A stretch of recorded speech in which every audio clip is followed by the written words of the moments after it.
우리는 지금까지 만민 중에서 선택받은 신부와 신랑 사이에서 일어나는 사랑의 이야기를 듣고 있습니다. 신부는 온갖 환난 중에서도 주님의 재림을 소망하고 믿음을 지키며 충성하는 모습을 나타내 보였습니다. 주님은 이런 신부의 모습을 보고 사랑스럽고 아름다워 내 마음이 뺏긴다고 표현했습니다. 하지만 이런 좋은 것만 신부에게 있는 것은 아니었습니다. 주님에게 좋은 것만 보이는 것이 신부의 모습이 아니었습니다.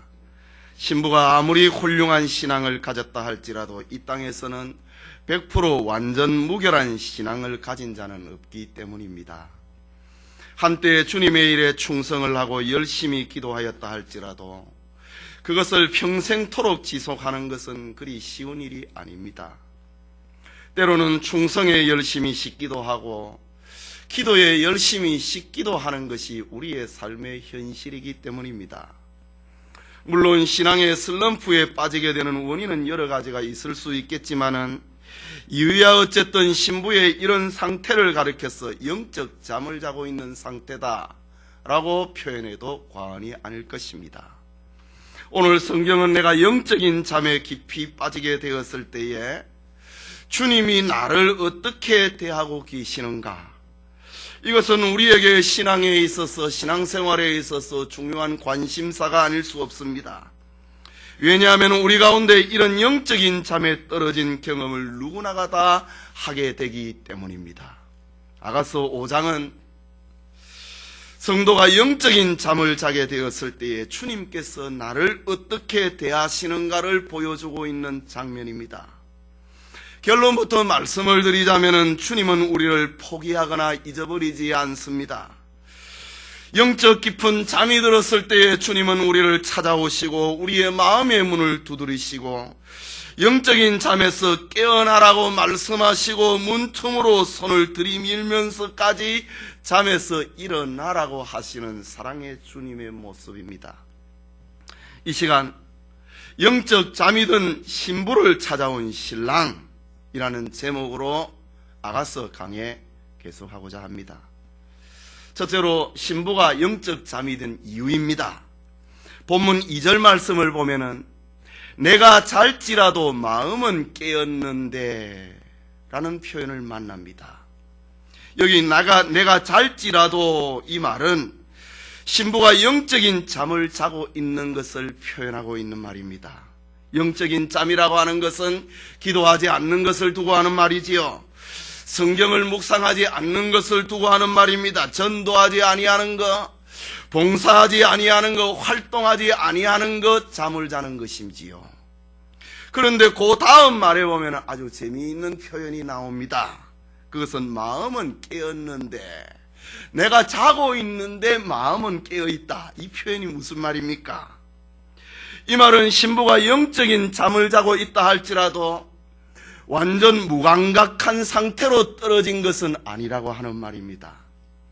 다시 말하자면 죄악의 나락에 떨어졌다 할지라도 불신자처럼 아무것도 알지 못하는 그런 상태는 아니라고 하는 말입니다. 얼마 전에 어떤 집사님하고 제가 깊은 상담을 한 적이 있었습니다. 그 집사님이 하는 말, 내 신앙이 엉망이라 이겁니다. 그런데 내가 다 알고 있다는 겁니다. 내가 뭐가 잘못됐는지, 어디에서 병이 들었는지 내가 다 알고 있다는 겁니다. 지금 그런 표현을 가리켜서 오늘 술람 여인의 자기 표현, 내가 잘지라도 마음은 깨어있다, 다 안다, 이 말입니다. 여러분들도 그럴 수 있지요. 자기가 무엇이 잘못되어 있는지, 어디서부터 자기가 병이 들었는지 자기의 불신앙을 다 알고 있는 겁니다. 그것이 바로 오늘 신부의 자기 표현, 내가 잘지라도 마음은 깨었는데 내 다 안다 이거지요. 신앙생활을 어떻게 해야 되고 봉사를 어떻게 해야 되고 다 아는데 지금 자고 있다 이 말입니다. 그렇다면 신부가 이런 영적 잠이 든 이유가 무엇입니까? 오늘 본문은 몇 가지를 지적을 하고 있습니다. 첫째는 신부의 방심 때문입니다. 방심이라는 말을 우리 국문학적인 표현으로 하면은 마음을 다잡지 아니하고 놓아버리는 것, 이런 상태를 가리켜서 방심이라고 합니다. 다시 2절을 보면은 내가 잘지라도 마음은 깨어 있는데 라고 합니다.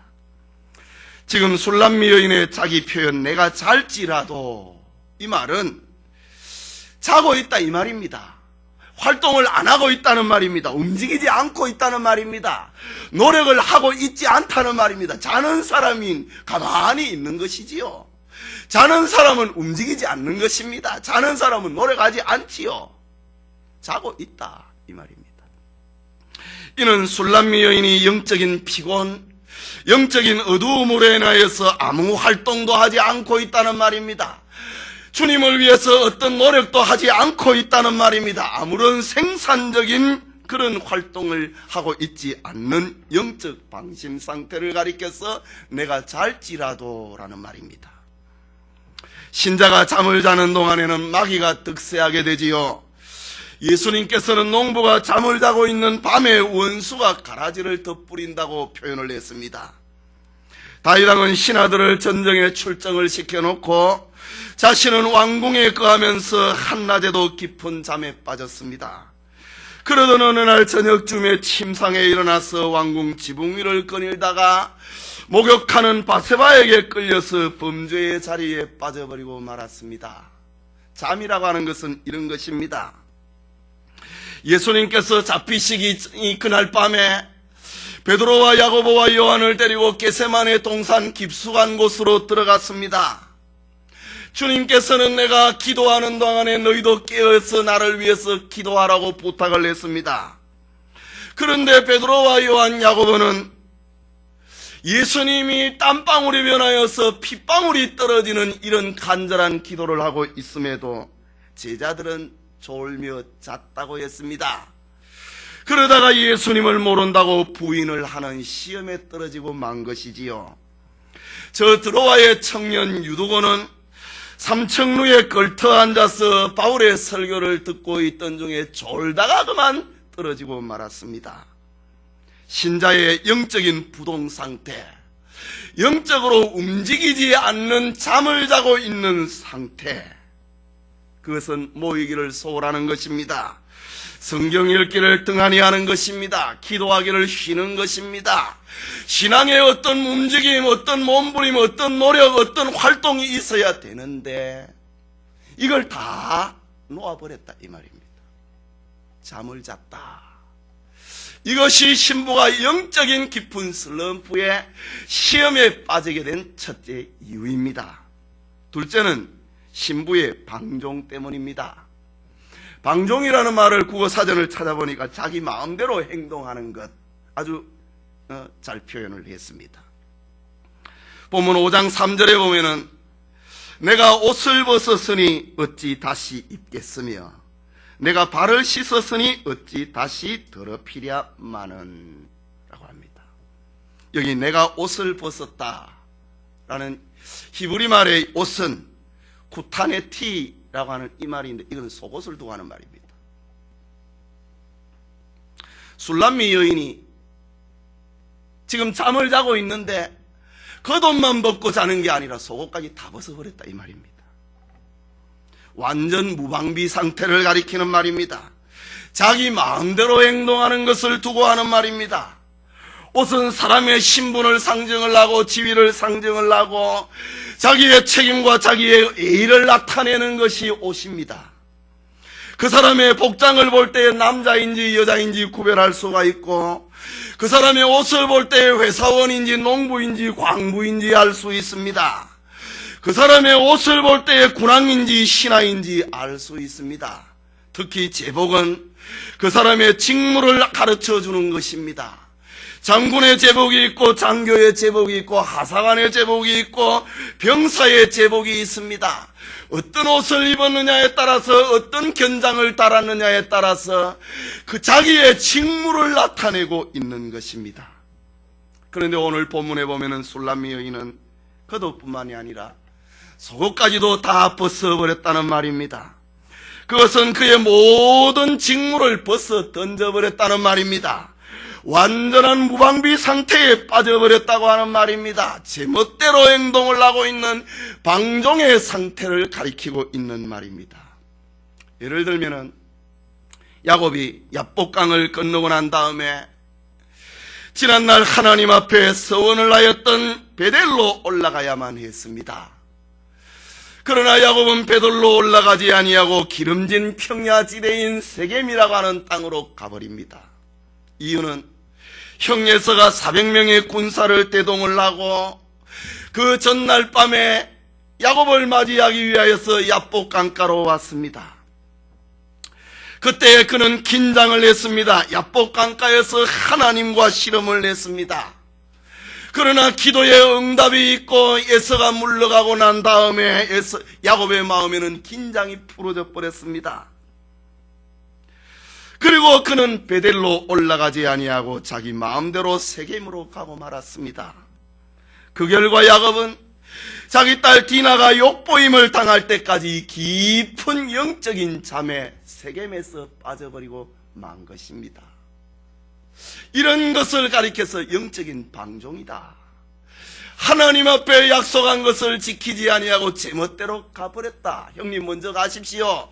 내가 가축들이 많고 어린아이들이 많기 때문에 천천히 내가 아버지의 집으로 형님이 있는 곳으로 가겠습니다 라고 말로 해놓고, 또 20년 전에 하나님을 만났을 때는 내가 아비의 집으로 편안히 돌아오게 하시면은 베델이 하나님의 집이라고 말을 해놓았는데 그걸 지키지 않는 겁니다. 방종입니다. 자기 마음대로 지금 행동을 하고 있는 것입니다.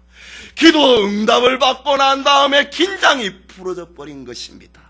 이런 것을 가리켜서 영적인 잠에 빠져버렸다. 디나가 저 세겜의 추장에 의해서 욕보임을 당하고 난 다음에야 야곱이 정신을 차리고 우리가 베델로 올라가자 라고 말하게 되지요. 또 신부가 영적인 슬럼프에, 영적인 깊은 잠에 빠져버린 또 하나의 이유는 게으름 때문입니다. 계속해서 오늘 본문 5장 3절을 보면은 내가 발을 씻었으니 어찌 다시 더럽히랴 라고 합니다. 근동지방에서 사람들은 발이 훤히 드러나는 샌들을 신고 다녔습니다. 그래서 외출을 했다가 돌아오거나 저녁이 되면 발을 씻고 잠자리에 드는 것은 필연적인 코스입니다. 그렇다면 본문의 술람미 여자가 잠이 들기 위하여서 발을 씻었다. 내가 발을 씻었으니 어떻게 내가 다시 나가겠느냐? 문을 열어주려고 내가 어떻게 다시 나가겠느냐? 이 말은 모든 활동을 멈추어버리고 이제는 움직이지 않는 그런 상태에 빠진 것, 귀찮은 상태에 빠진 것, 게으름에 빠졌다는 말입니다. 지금 술람미 여인이 처하고 있는 현실이 어떻습니까? 신랑 솔로몬과 결혼을 한 지 얼마 되지 않는 신혼 상태입니다. 그러면 신부는 신랑을 맞이할 준비를 언제나 가지고 있어야 됩니다. 신랑이 먼 곳에 나갔다가 돌아오는 인기척이라도 들리면 신속하게 문을 열어주어야 하는 것이 신혼부부 가운데 신부가 취해야 될 자세입니다. 그런데 본문의 신랑인 노크의 신부의 반응은 너무나도 냉대합니다. 그토록 사랑했던 신랑입니다. 그러나 그 사랑에 걸맞는 준비성과 부지런함에 대해서는 그가 갖추지 못하고 있습니다. 오늘 본문에 옷을 벗고 발을 씻고 누웠다고 하는 것은 일을 계속할 의욕을 잃어버렸다는 말입니다. 그에게 사랑의 필요성이나 사랑의 중대성에 대해서는 절감을 하지 못하고 있는 모습입니다. 결혼을 하기 전까지는 그렇게 간절했는데 주님과 더불어서 사랑의 혼인을 하고 난 다음에는 이렇게 부러져 버렸습니다. 신랑이 지금 들어오고 있는데 귀찮아서 문을 안 열고 있는 겁니다. 사랑의 필요성, 사랑의 절박함에 대해서 모릅니다. 이런 영적인 게으름은 언제나 하늘의 문을 닫아버리는 결과를 갖게 하고 맙니다. 영적 게으름은 하나님의 사랑운동을 방해를 하게 됩니다. 영적인 게으름은 영생운동을 방해를 하게 되는 것입니다. 이것은 받은 은혜를 망각하는 행위입니다. 영적인 게으름은 하나님의 은혜를 더 이상 필요로 하지 않는 소망을 버린 죄입니다. 이것은 분명 신랑 외에 다른 것을 지금 소중히 여기고 있는, 다른 것을 추구하고 있는 신부의 모습입니다. 이런 신부의 방심, 이런 신부의 방종, 이런 신부의 게으름으로 영적인 잠에 빠져버린 신부에게 과연 소망이 무엇이겠습니까? 그것은 잠이 든 신부에게 있는 것이 아니라 이런 신부의 유일한 소망은 그를 깨우고 있는 신랑에게서만 있다는 사실입니다. 그게 둘째로 잠이 든 신부를 찾아오 깨우고 있는 신랑의 모습입니다. 우리 다시 본문 2절을 봅니다. 우리 함께 읽겠습니다. 내가 잘지라도 마음은 깨었는데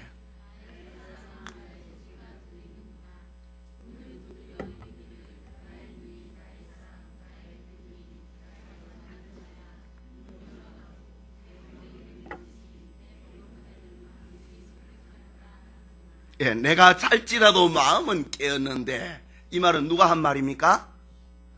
술람미 여인 신부가 한 말이지요. 그 다음에 나의 사랑하는 자의 소리가 들리는구나, 이건 누구 말입니까? 신랑의 말이지요. 주님의 말입니다. 지금 신부를 깨우고 있는 신랑의 모습은 오늘 본문의 4단계로 점층적으로 발전을 합니다. 첫째로 신랑은 문을 두드리면서 신부를 깨웁니다. 일어나라고 합니다. 내가 왔다고, 일어나라고, 문 열어달라고 합니다. 본문에 나의 사랑하는 자의 소리가 들리는구나. 문을 두드려 이르기를, 문을 두드린다. 내가 왔다. 신랑 대신 주님이 왔다, 이 말입니다. 우리가 주님을 잊어버리고 죄악의 잠에 빠졌다 할지라도 결코 주님은 우리를 잊지 않는다는 말입니다. 문을 두드리십니다. 이사야 선자는 하나님의 그 사랑을 가리켜서 이렇게 표현합니다. 이사야 49장 15절에 여인이 어찌 그 젖먹는 자식을 잊겠으며 자기 태에서 난 아들을 긍휼히 여기지 않겠느냐. 그들은 혹시 잊을지라도 나는 너를 잊지 아니하리라. 이 하나님의 사랑입니다. 신부된 성도가 영적인 잠에 빠져서 떨어져 버렸다 할지라도 신부를 포기하지 아니하고 버리지 아니하고 끝까지 깨우고 계시는 주님의 모습입니다. 신부가 비록 영적인 잠에 빠졌을지라도 주님은 그를 버리지 않는다는 말입니다. 베드로가 비록 예수님을 3번이나 부인을 하고 저주한다 할지라도 주님을 사랑하는 그 마음의 불신은 아직 그 마음 속에 남아 있었던 것입니다. 이유는 그 사랑은 주님이 주신 것이기 때문입니다. 그래서 부활하신 주님이 베드로에게 묻지요. 네가 나를 사랑하느냐? 네가 나를 이것들보다 나를 더 사랑하느냐? 라고 주님이 베드로에게 물었습니다. 그때의 베드로는 내가 주를 사랑하는 줄 주께서 아시나이다. 아직 베드로에게는 작은 사랑의 불씨가 남아 있다는 말입니다. 내가 지금 예수님을 3번이나 부인을 해버리고 지금은 저 갈릴리 바닷가에 고기를 잡는 어부의 삶으로 전락을 해버렸다 할지라도 내가 주님을 사랑하는 것 주님이 아시지 않습니까? 이 베드로의 가슴 속에 사랑의 불씨는 아직 남아있다는 말입니다. 그것은 주님이 주신 것이기 때문입니다. 이 사실을 우리가 아는 것은 너무나 중요한 것입니다. 왜냐하면 주님이 우리의 마음을 두드리는 것은, 우리의 마음의 문을 두드리는 것은 양심의 가책을 느끼게 하고 결국 회개를 하게 만들기 때문입니다. 그러나 성경을 보면은 주님이 문을 두드림에도 불구하고 깨닫지 못하고 회개하지 않는 자들도 있습니다. 이스라엘의 사울 왕은 아말렉과의 전투에서 하나님께서 승리를 약속을 해주셨습니다. 그리고 전쟁에 승리하면은 아말렉의 모든 것은 진멸해 버리라고 명령했습니다. 그러나 사울 왕은 전쟁에 승리하자 그의 마음은 돌변해버리고 말았습니다. 좋은 것 기름진 것은 죽이지 아니하고 가치 없는 것 낮은 것만 죽였습니다. 주님의 사랑의 노크의 소리에 그는 듣지 아니했습니다. 이때에 사무엘 선지자가 찾아와서 사울 왕을 책망을 합니다. 사무엘상 15장 22절 23절에 사무엘이 가로되 여호와께서 번제와 다른 제사를 그 목소리 순종하는 것을 좋아하심같이 좋아하시겠나이까?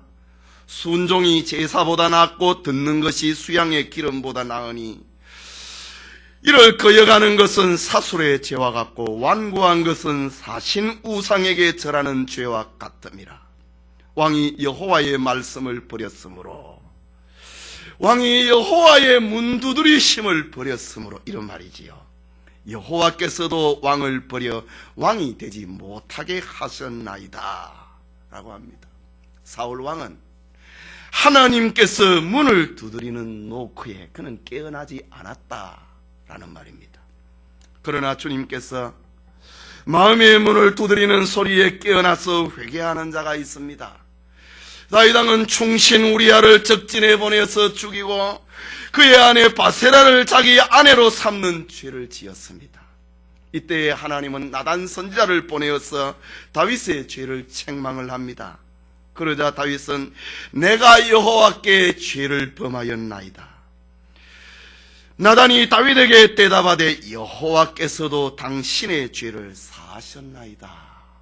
죄를 회개하면은 하나님께서도 당신의 죄를 용서했다 라고 말하는데, 이런 노크에 문을 여는 자가 있는 반면에 열지 않는 자가 있다고 하는 말입니다. 다윗은 나단 선자를 통해서 자신의 잠든 영을 깨우는 하나님의 문 두드리는 소리를 듣고 깨어났다는 말입니다. 가룟 유다는 예수님을 배신하고 팔아버리고 난 다음에 그는 회개하지 아니하고 자살하는 멸망의 길로 가버리고 말았습니다. 주님의 문 두드리는 소리에 반응을 하지 않았다는 말입니다. 그러나 베드로는 사랑하는 주님의 말씀이 생각이 나서 밖에 나가서 심히 통곡했다고 합니다. 베드로는 닭울음 소리에서 자신의 영적 잠을 깨우고 있는 하나님의 노크 소리를 들었기 때문입니다. 주님의 문 두드리는 소리를 듣고 깨어나는 은혜가 있기를 바랍니다. 또 신부를 깨우고 있는 주님의 모습 한 단계 더 발전합니다. 신랑은 사랑하는 아름다운 소리로 신부를 깨웁니다. 2절의 말씀의 중간에 문을 두드려 이르기를 나의 누이 나의 사랑 나의 비둘기 나의 완전한 자야 문 열었다고 라고 합니다. 주님은 문을 노크를 하는 신부를 깨우기 위해서 대문을 두드리는 것으로 끝내지 아니하고 지금 잠을 자고 있는 신부를 향하여서 사랑하는 사랑의 메시지로 지금 신부를 깨우고 있습니다. 그런데 오늘 본문을 보면은 신부를 향한 호칭 가운데 새로운 호칭, 아가서에서 처음 등장하는 호칭이 나옵니다.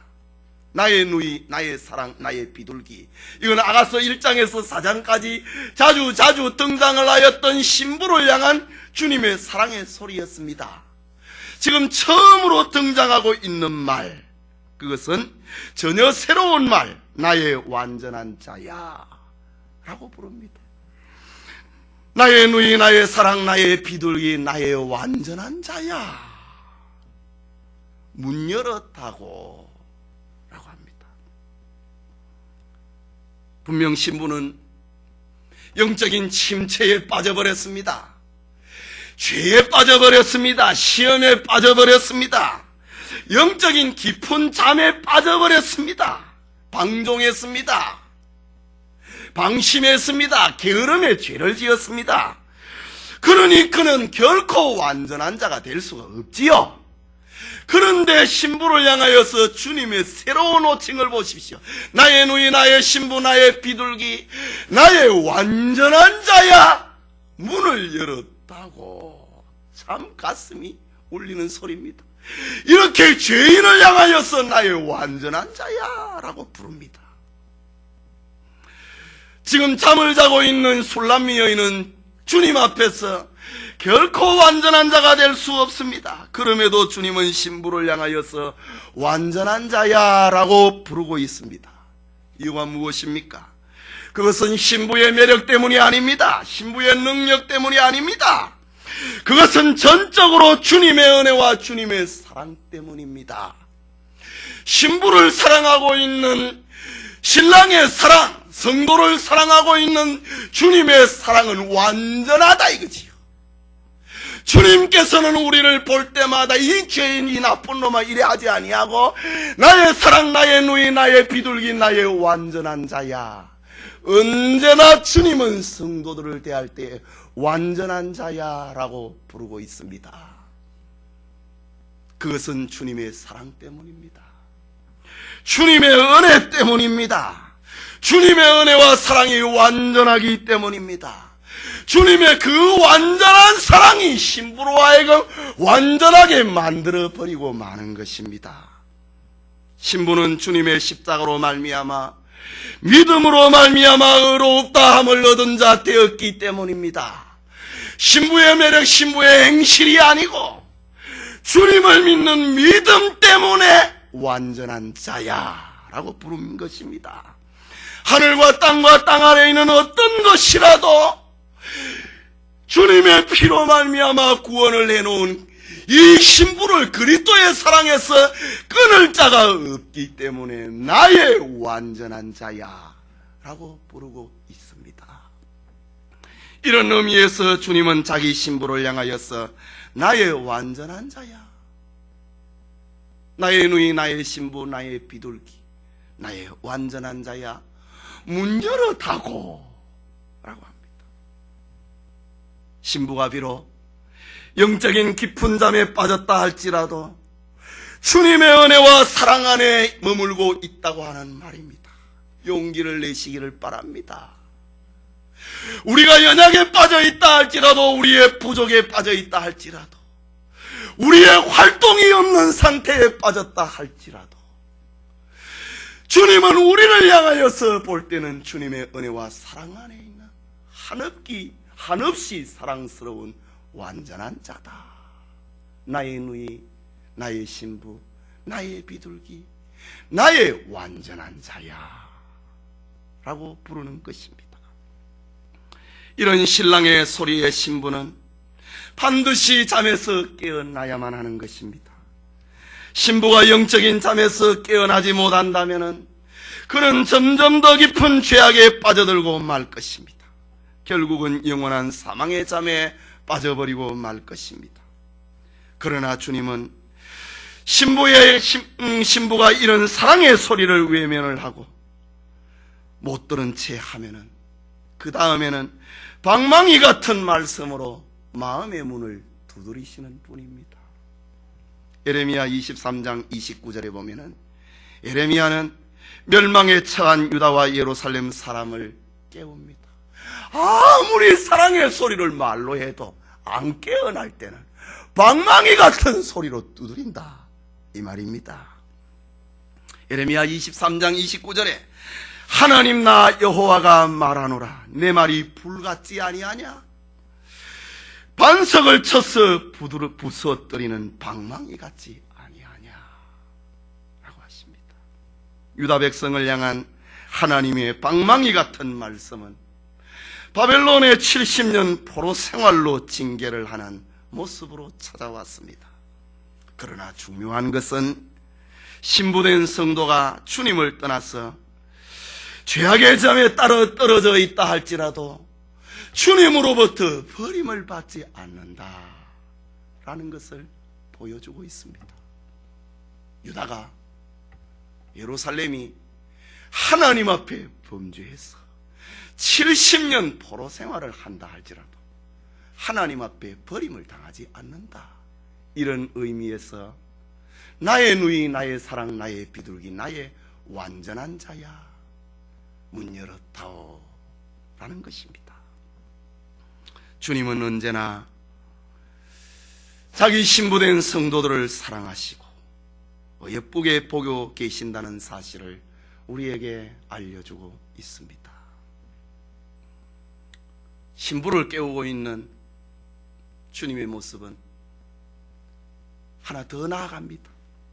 셋째로, 신랑은 자신의 형편을 알리면서 신부를 깨웁니다. 처음에는 문을 두드렸지요. 둘째는 사랑의 소리를 전했습니다. 그래도 안 일어납니다. 신부 참 대단하지요. 지금 신혼부부인데 안 일어납니다. 그러니까 사정을 합니다. 이제는 주님이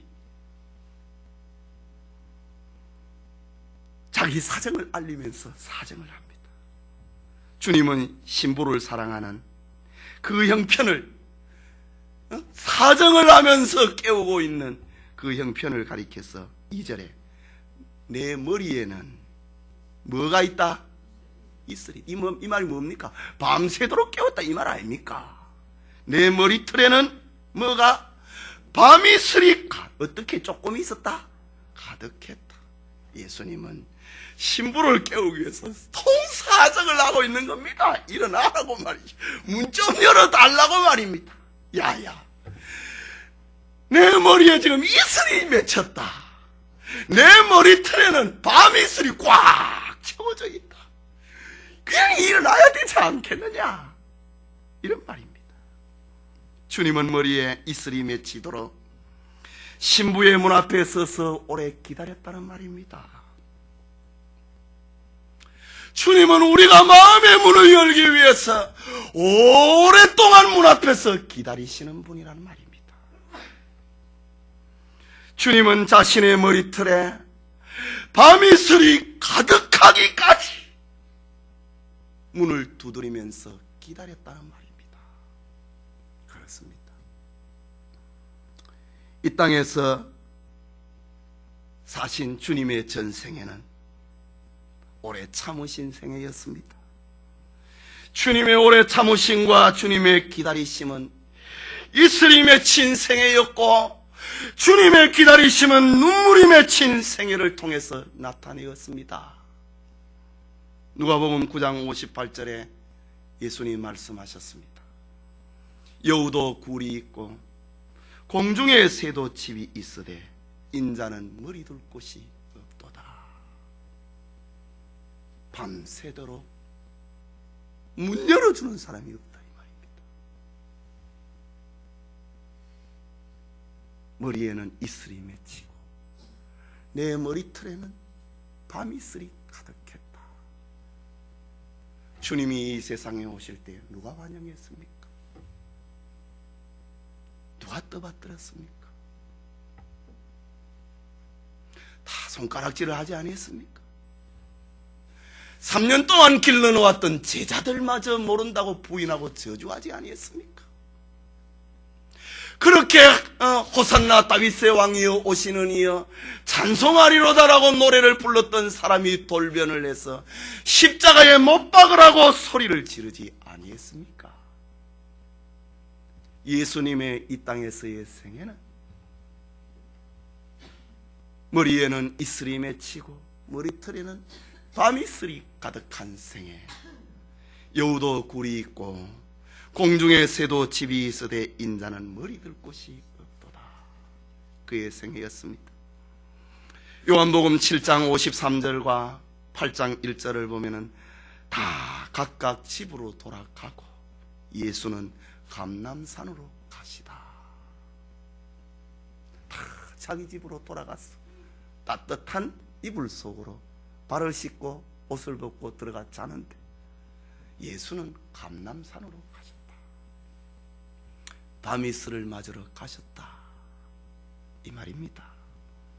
히브리서 5장 7절에는 그가 육체에 계실 때에 자기를 죽음에서 능히 구원하실 이에게 심한 통곡과 눈물로 간구와 소원을 올렸다.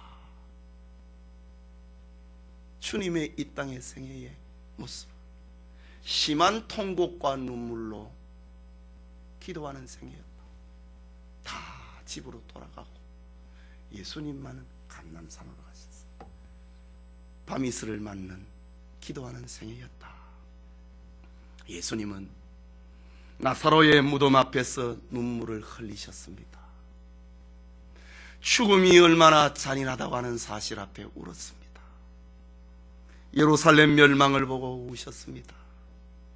이렇게 예수님의 생애는 눈물과 이슬이 맺힌 생애였다.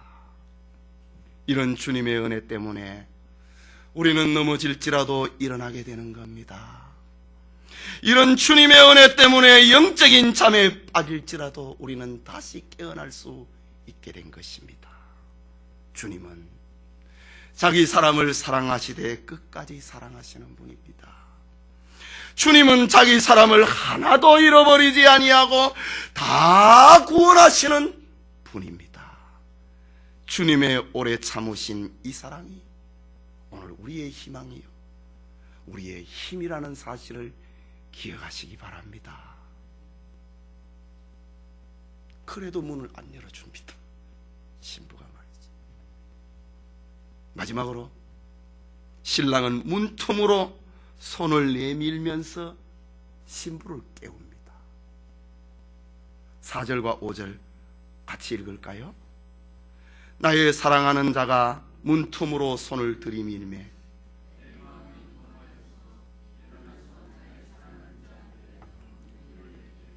모략이 내 손에서 모략의 즙이 내 손가락에서 문빗장에 닿는구나. 주님은 신부가 영적인 잠에서 깨어나도록 온갖 방법을 다 동원하셨습니다. 그리고 마지막에는 문틈으로 손을 들이밀 밀었다. 암만 해도 안 열어주니까 문틈으로 손을 집어넣었다, 이 말입니다. 여기 문틈으로 손을 들이밀매라는 이 말은 옛날의 대문 구조를 알아야 됩니다.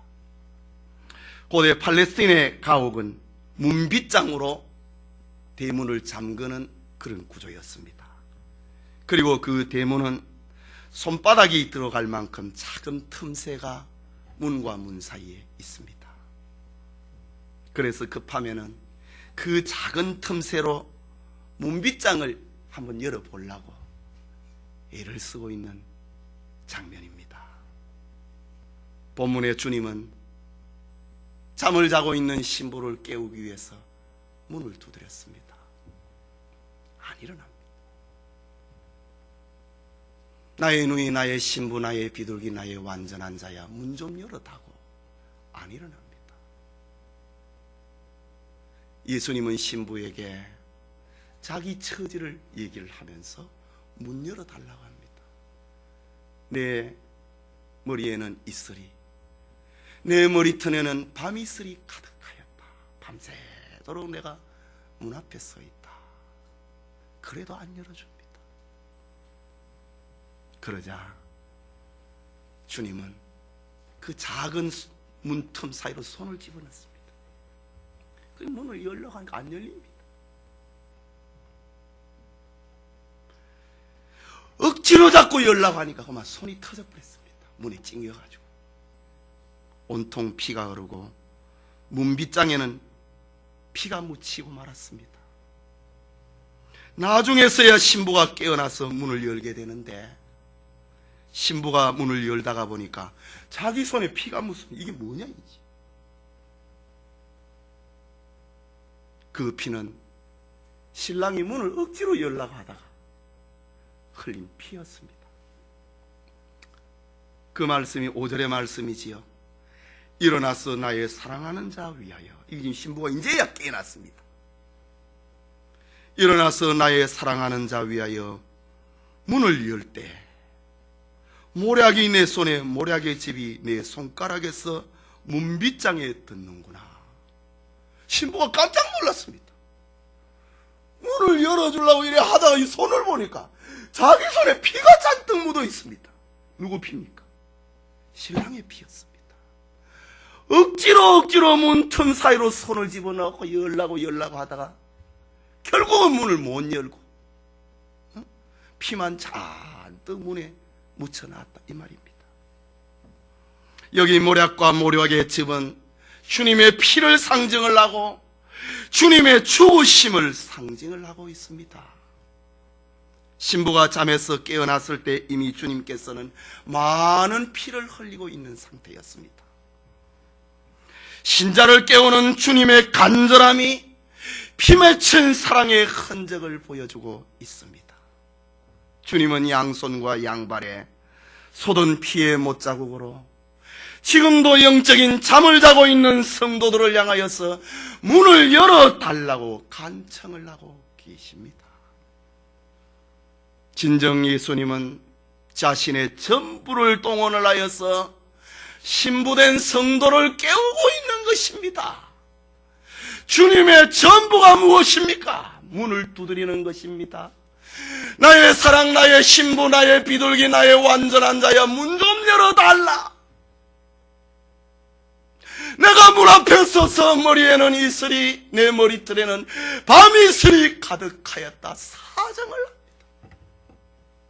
그것도 되지 않을 때에 문틈으로 손을 넣고 온통 피바다를 만들어버린 것입니다.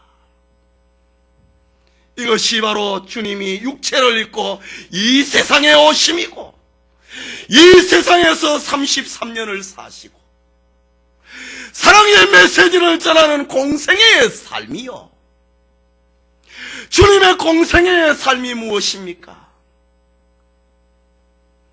나의 신부, 나의 비둘기, 나의 누이, 나의 완전한 자야, 문 열어달라고 하는 생애였습니다.